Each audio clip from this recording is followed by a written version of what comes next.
The Joe Rogan Experience. It seems like trying to enact change is so difficult that when actual change happens, it's one of the reasons why it happens in such a big way. It's like there was so many people bounding at the wall and pounding at this wall that when the George Floyd protests broke through, then all of a sudden it's, we've got real change. Let's take down these fucking statues and light everything on fire. And there's this feeling of change and of chaos that is also representative of the fact that it takes so long to turn our cultural battleship.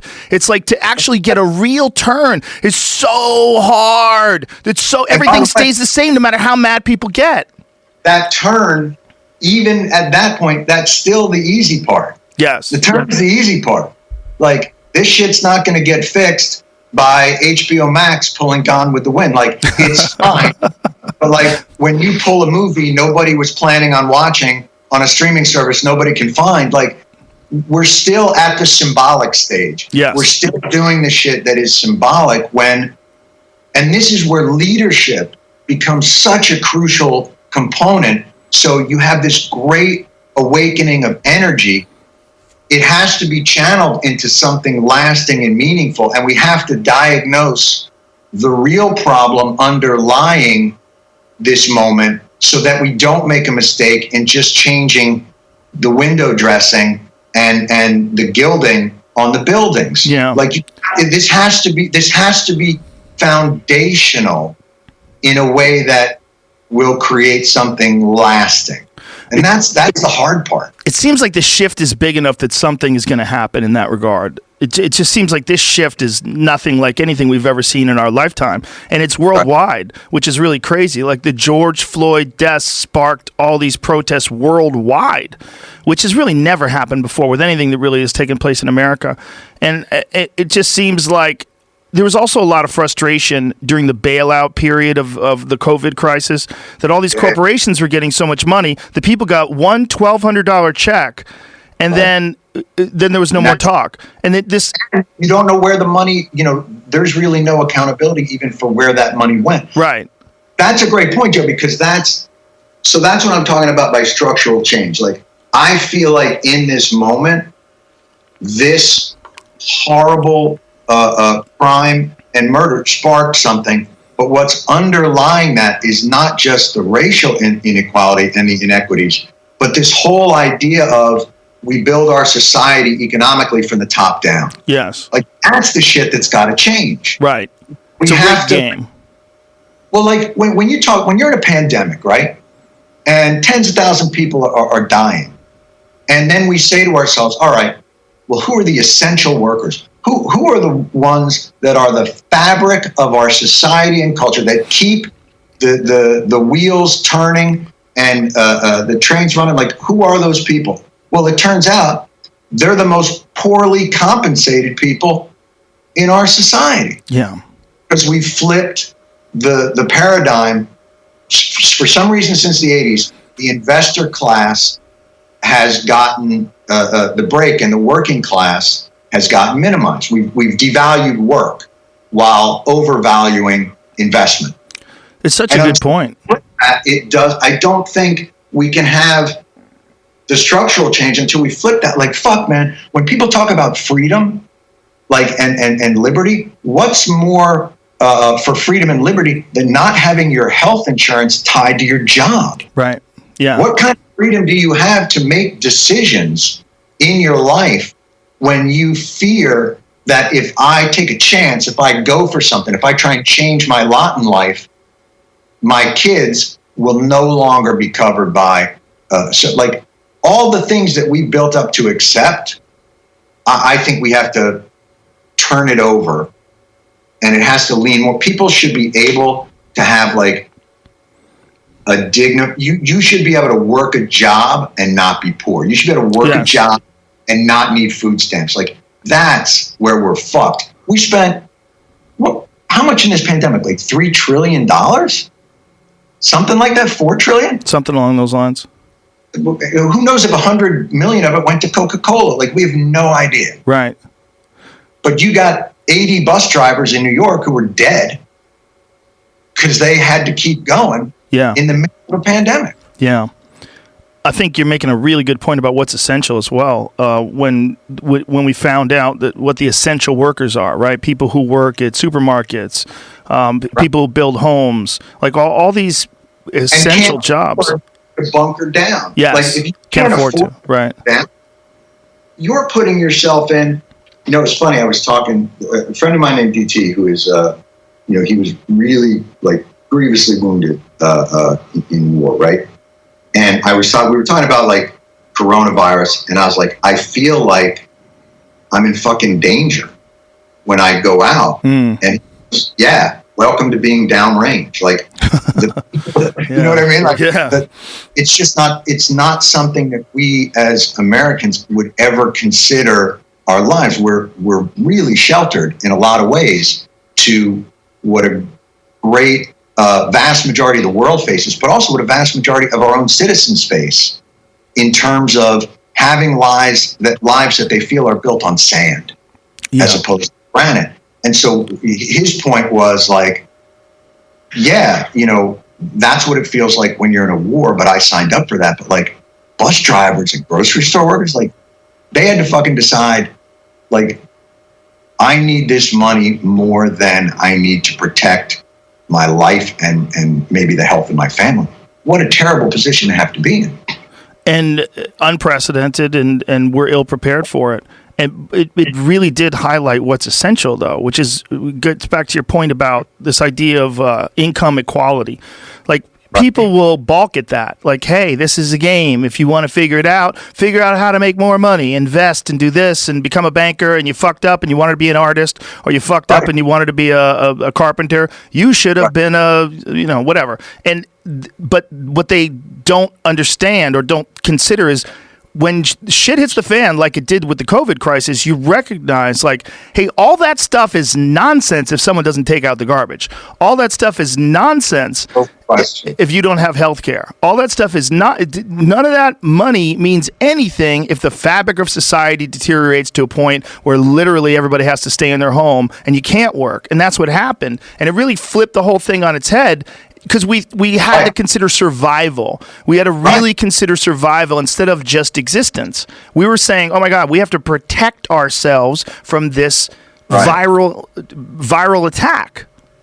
And what it makes you realize is how much money it takes to ante up to the American way of life. And what I mean by that is, like, if you just want to buy in to play a hand, right? What's your ante? Well, now they say you got to go to college. So you're talking about a $200,000 ante. Yeah. To get in the fucking game. Right. To get a job when you get out where you're not going to make a fraction of that every year. So you're going to be behind the eight ball for the rest of your life. Right. Now think about, black people not being able to build equity and wealth through generations of, government policy that excluded them from whether it's the Homestead Act or the Federal Housing Administration or the GI Bill, all these government interventions, socialism, if you will, entitlements, if you will, were made to help white families build equity, right, over generations. Black people were explicitly excluded from that. So add that on top of the amount of money that you go in, and you start to see the hole that we've dug for people. Yeah. And if we don't address that hole, I don't care how many fucking comedy sketches we pull and how many things go, like, we're not doing anything. Yeah, we haven't addressed the hole that exists from being 150 years removed from slavery, which is crazy. Right. That's a blink in time. It's nothing. And how crazy is it that, like, and I always hear it from, like, the butt people. They're like, the George Floyd thing, yeah, that was terrible, but... And as soon as they say the but, I'm like, no but. No, but he wasn't an angel. No, but, doesn't matter. Right, doesn't matter. And when you're upset that people are pulling down Confederate statues, like, people have been begging for that since those things got put up in the 1920s to really lock in Jim Crow. Like, those things aren't there. They're not memorials to the dead. They're hagiography to a war for slavery. Like, well, we shot the movie down south, man. So I saw these monuments. You would think they would say, like, here's a statue of Robert E. Lee. This motherfucker thought fight a war to keep people slaves. And then we built this thing in the 20s to make black people kind of afraid so that they knew they couldn't take. But it doesn't say that. Right. It said this great man. Like, of course, people are going to pull him down because they've been begging for us to do something about it for 100 years. It's also the origins of those. A lot of those statues were actually put up during the civil rights movement, and they're cheaply made. They were put up as a middle finger to the civil rights movement. No question. Yeah. Look, but we need something there has to be a process. I always think about like what South Africa did. There has to be a painful led process that allows us, because I still think to this day, and I don't know how your experience with this is, but like, I still think there's a large swath of, white people in society who feel like they blame black people for not being able to get out of this hole that we put them in, or that the government put them in, but they think it's a problem of culture and virtue. Like, hey man, if they would just pull their pants up and talk different, they wouldn't have such a hard time. Hey, why don't you just work harder? Well, it's a ridiculous perspective, and it's also not based on, you don't have anyone who would think like that doesn't understand how human beings develop and grow. If you have someone, it's widespread. Yeah. I would say it's widespread. Yeah, it's a dangerous narrative whenever you blame people for their circumstances, if their circumstances are grossly out of their control and really severely limit their progress.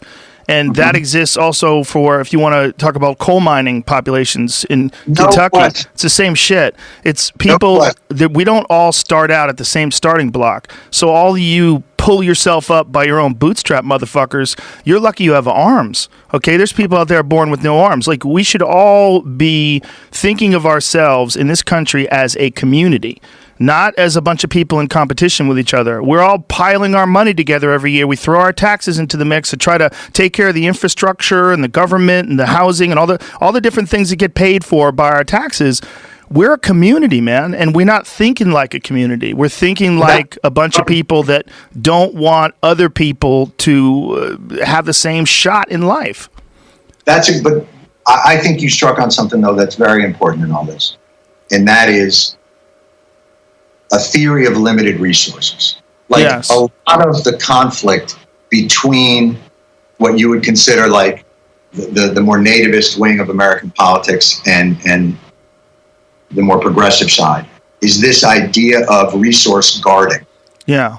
They're going to I work my fucking ass off. I play by the rules, and they're going to take all my labor and they're going to pour it into these people. And I do think we have to address that idea that, like, we're here to build equity. Let's all get together, and the project of this next generation is to build a stronger foundation, a granite bearing for everyone to stand on, so that there's a few people standing on Mount Everest and everybody else is in sand and quicksand. Isn't the way that we run the society. And think of these programs not as entitlements, but investments. If we invest in dignity of work shit and start building that up, well, food stamps and welfare start to go away. Yeah. Because we're building something more substantial. We built a great middle class in the 50s for white people. We have to do the same now for the country, and also reassure, people who are resentful of that they're not being left behind either, that nobody is saying, and your lives are fucking cake. It's not like it's going to change your life that much either, man. This mentality that, Bernie Sanders, like when I was a supporter of Bernie Sanders when he was running, I got pushback from people that were like, so you want to give your hard-earned money, more of it, away to the government, and you think the government's going to solve this? My perspective was, if you just looked at it this way, if you could give, let's just get crazy, if you could give 25% more money to taxes, but the world would be 50% better, right? Wouldn't you want to invest in that? Like, I understand that people are check to check. I understand. But if people like me, people that earn a good amount of money, are the ones who are going to be hit the hardest.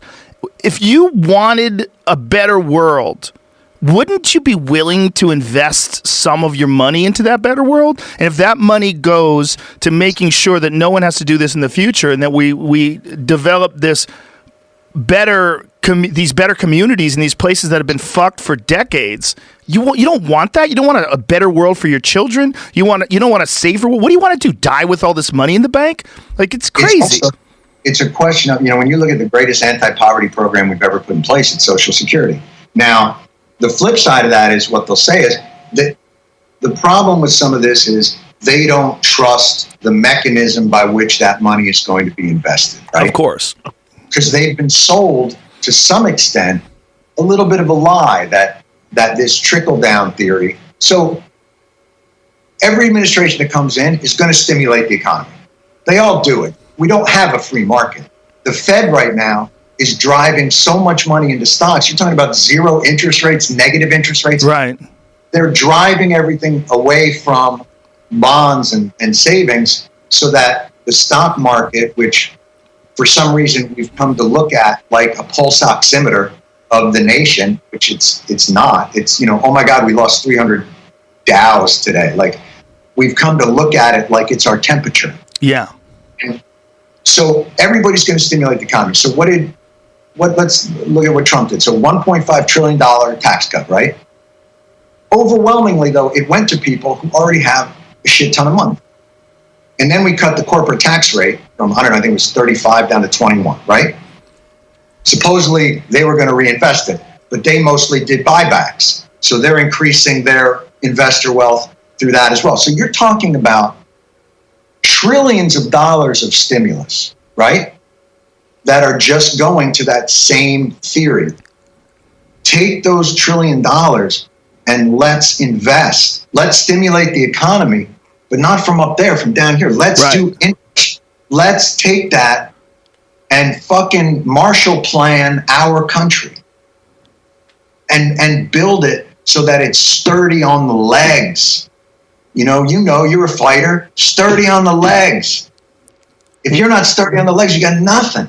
My idea is we should get Dick Cheney involved, and we should hire Halliburton to fix up the inner cities like it did all the places we bombed in Iraq.